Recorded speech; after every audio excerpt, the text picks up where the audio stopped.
Okay, so we're going to read Kinnot number 25 this year. The reason why I chose 25 is because of the fact that we have a rabbi from the Orthodox Union that put together a specific Kinnot for us to read because of the 7th of October massacres that we all witnessed this year. And what he did was he actually used this one as the template for writing the one for this year.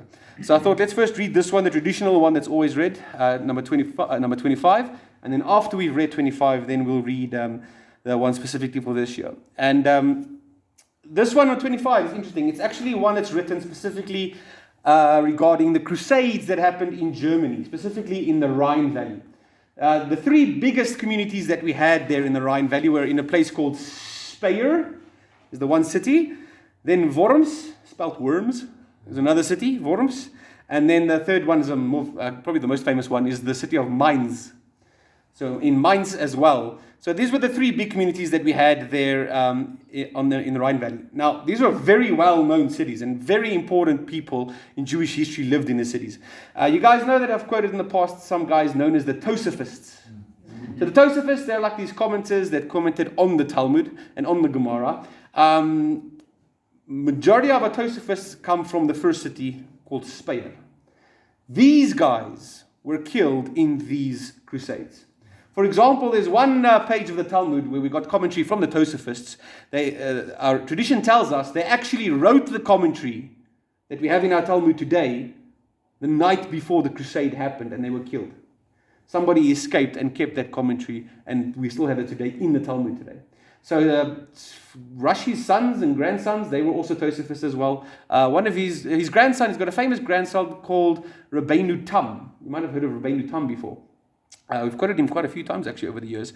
Rabbeinu Tam as well was attacked during these crusades. They actually stabbed him in the head, I think, 5 times. And he was able to escape and he survived that one. But the rest of the community was completely wiped out. So that was the first town in Speyer. The second town, Worms, that's where Rashi spent a lot of his time as well. So that entire community got wiped out. And then, of course, in Mainz. Mainz, we have another famous rabbi from there called Rabbi Gershom, who also comes from there. So these were like very important communities in Germany in those days. Now, when they came with the Crusades, when they came to the city of Speyer first, they first came and said, take us to your leaders. And we took them to our leaders. And they took the 10, what's the word? In Hebrew, we call them your Talmid Chacham, your 10 smartest rabbis in your city, the leaders of your entire city. And they killed the 10 rabbis. And they said, fine, we finished with you guys. And they left. But a few days later, they came back unannounced and killed everyone in our community. Entire community was wiped out. That was in the city of Speyer. In the city of Worms, they came and attacked us in the month of Sivan, specifically on Rosh Chodesh Sivan. Sivan, of course, is just a few days before we celebrate Shavuot, the giving of the Torah. So they started already about a week before then, and then they came again on Rosh Chodesh Sivan, and you'll see in this Kinnot that we read here, we're going to recite that they actually came and killed us while we were reciting the Hallel.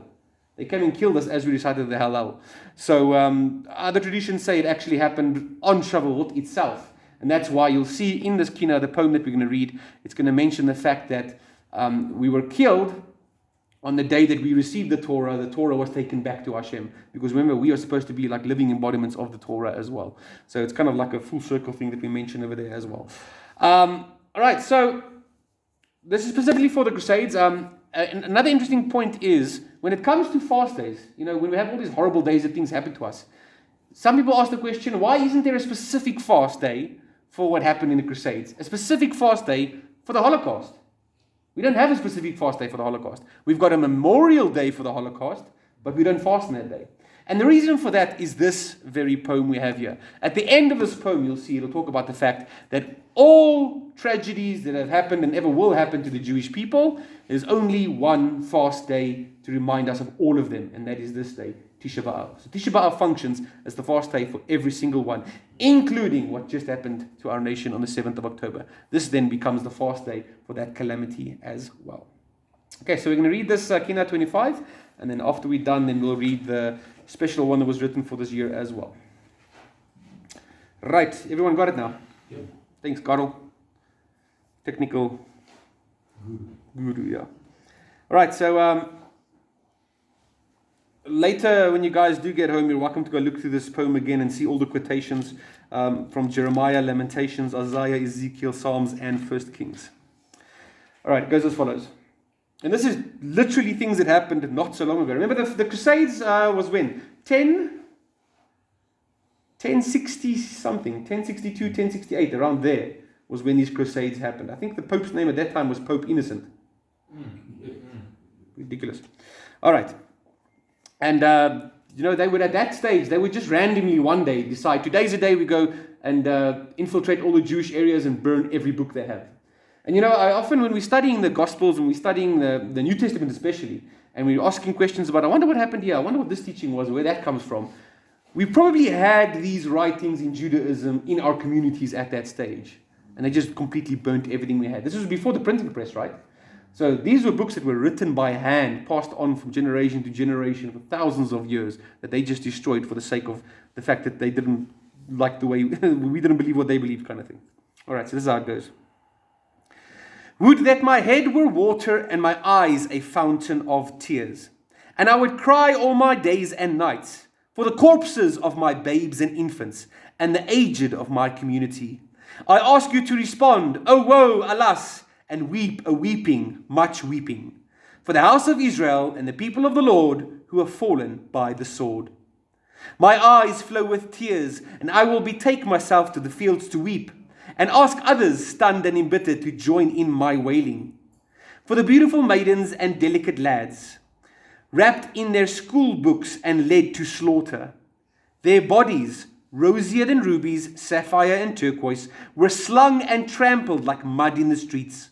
Stay away, they are unclean, shouted the enemy about them, for the house of Israel and the people of the Lord who have fallen by the sword. Let my eyes flow with tears, I will wail and shake my head. I will eulogize the Torah with weeping and with sackcloth. She is more dear than fine gold, more precious than gold. Her glory inward, the glory of all precious vessels. I have seen her torn, bereaved, and desolate. Torah, Scripture, Mishnah, and Agada, raise your voice, lament, and tell this tale. Where are Torah, Talmud, and students? The place is in ruin, no one there. For the house of Israel and the people of the Lord who have fallen by the sword. My eyelids flow with water, dripping tears. I weep bitterly for the murdered of Speyer. It happened on the 8th day of the 2nd month, Iyar, on the day of rest. Rest was transposed to tempest destructive. Handsome youths and dignified elders were killed. They assembled, all agreeing to be martyred, testifying to the unity of God's name courageously. Mighty men who do his bidding speedily. My priests and my young men, all 10 expired. For the house of Israel and the people of the Lord who have fallen by the sword. In my bitter agony and grief, I will compose a dirge. Holy congregations, their massacre I remember today. The community of Worms, special and unique, giants of the earth, innocent and pure. Twice they sanctified the one name in awe. Cleansed once on the 23rd of the month of Ziv, Iyar, and on the first day of the 3rd month, Sivan, as they chanted the Hallel. They made a pact to be martyred for the love of God. I will mourn for them with a torrent of tears of woe, all deserving to be endowed with majestic crowns. For the house of Israel and the people of the Lord who have fallen by the sword. And upon the great of the wonderful community of minds, swifter than eagles and stronger than lions, they too consented in unison to sanctify the awesome one name. For them I will scream a piercing scream with bitter soul, as if for the destruction of both temples raised today, and for the destruction of minor temples, our synagogues and study halls of Torah. For the house of Israel and the people of the Lord who have fallen by the sword. On the 3rd day of the 3rd month of Sivan, these were added to my sorrow and curse. That month was transformed into one of agony and trouble.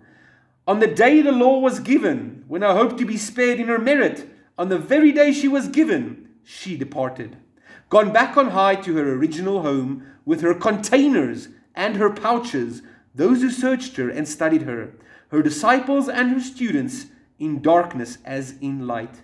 For the house of Israel and the people of the Lord who have fallen by the sword. Take this to heart and compose a bitter eulogy. Their murder is worthy of mourning and placing ash, equal to the burning of the house of our God, the porch and the palace, because it is improper to add a day of breach and conflagration. and wrong to advance the date, rather to postpone it.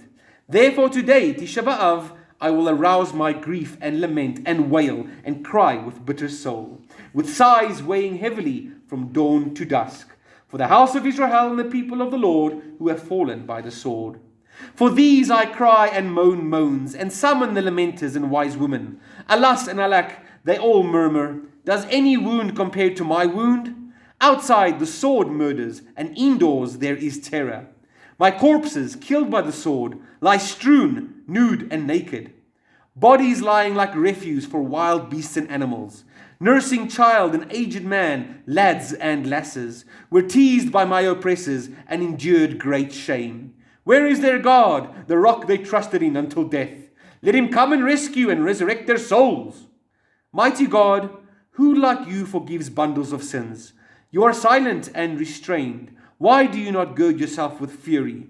When my mockers say to me, if he is a God, let him do battle. For the house of Israel and the people of the Lord who have fallen by the sword. My eyes flow with tears. Our singing has turned into mourning. My flute accompanies mourners without respite and never abating. Who will approach me consolingly, and who will encourage me to awaken? Wrath issues forth, and a tempest arrives. The attacking foe devours me and panics me, breaks my bones and strews them and scatters them. He has hacked down my great ones, the navel and nucleus. My wound is fatal, none to heal or cure. That is why I say, let me be, I will weep bitterly, shedding tears until my cheeks shrivel. For the house of Israel and the people of the Lord who have fallen by the sword. So now we'll do the PDF that I sent out on the WhatsApp, which talks specifically about what happened on October 7th as well. Would my head be filled with water and my eyes a fountain of tears? I would cry all my days and nights for the corpses of my babes and infants and the aged of our people. I ask you to respond and join me in weeping, much weeping, for the house of Israel and the people of the Lord who have fallen by the sword. My eyes flow with tears, and I will take myself to the fields to weep, and ask others stunned and embittered to join in my wailing. For the beautiful young women and vibrant young men kidnapped and led to slaughter, more beautiful and radiant than rubies, sapphire, or turquoise. They were slung and trampled like mud in the streets. For the house of Israel and the people of the Lord who have fallen by the sword.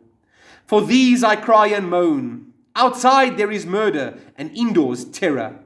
In Be'eri and Re'im, Kfar Azah and Sederot, are corpses strewn, nude and naked, bodies lying like refuse for wild beasts and animals.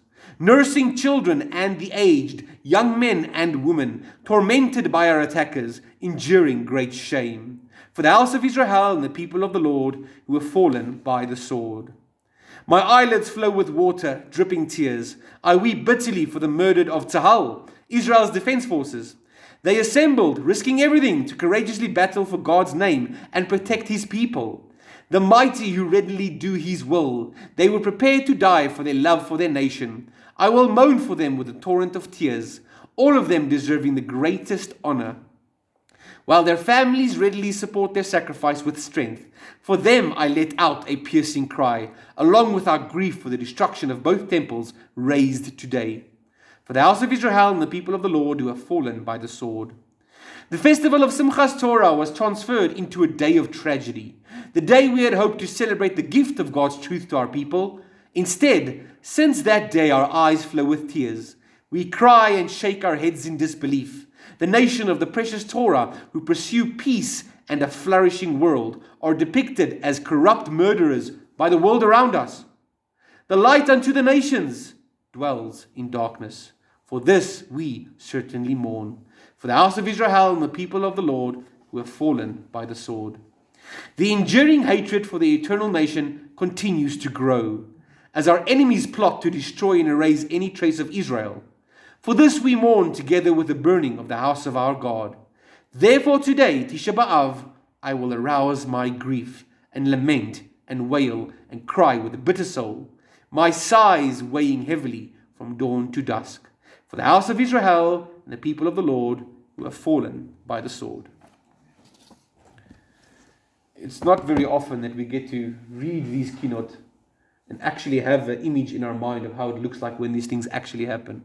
But this year, for the first time, unfortunately, we've seen all these things happen. There's documentaries everywhere for you guys to watch, to see how the bodies were strewn on the floor, how we were trampled like mud, how children and mothers and elderly were just left to die, and the way that they slaughtered us in our homes.